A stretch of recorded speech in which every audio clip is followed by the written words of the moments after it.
Arkadaşlar tarihi bir anda şu anda trafiğe kapalı bir havaalanı pistindeyiz ve bütün bulabildiğimiz Tesla'larla hızlı bir kalkış yarışı yapacağız. Hemen sırayla sayayım.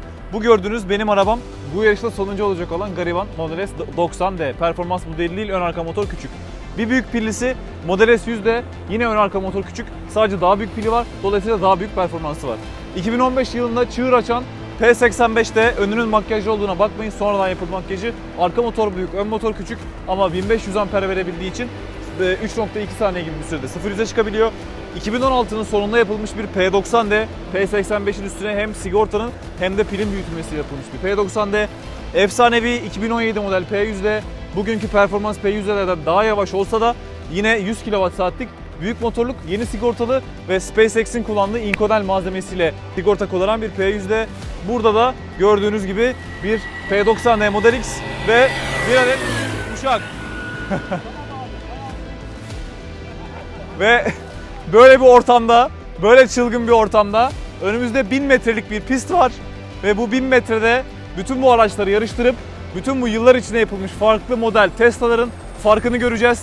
Araçlarımıza geçiyoruz ve başlıyoruz.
Kim aldı abi? Kim aldı? Hadi be! Helal olsun. Hadi geriye dönüp bakalım heyecan dolu yarışımızda neler olmuş. Yarışı açıklamaya başlamadan önce hatırlamayanlar için Tesla'da model isimlendirmesi şu şekilde yapılıyor. Başında P harfi varsa araç performans modeli oluyor. Sonunda D harfi varsa 4x4 oluyor. Ortadaki rakam da batarya kapasitesinin büyüklüğünü temsil ediyor.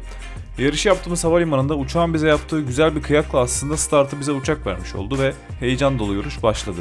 Yarışımızda 4 tane performans, 2 tane normal modda araç var. Yani baba spec dediğimiz normal alanlar. Performans araçlar arasında P85D ve Model X P90D aslında kağıt üzerinde en alt özelliğe sahip olan araçlar olsa da yarım saniye kadar önce başladıklarını görebilirsiniz ağır çekimde.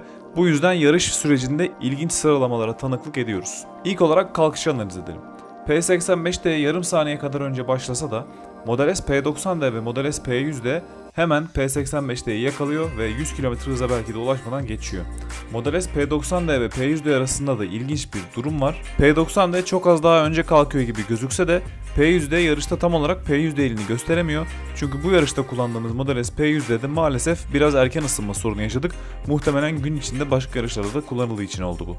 Yarışın performans olmayan modeller tarafına, yani baba speklere, küçük motorlara baktığımızda ise benim 90D, Scary Terim ve 100D aralarında bir nesil motor ve bir batarya farkını ilk kalkışta aslında çok fazla belli etmiyorlar.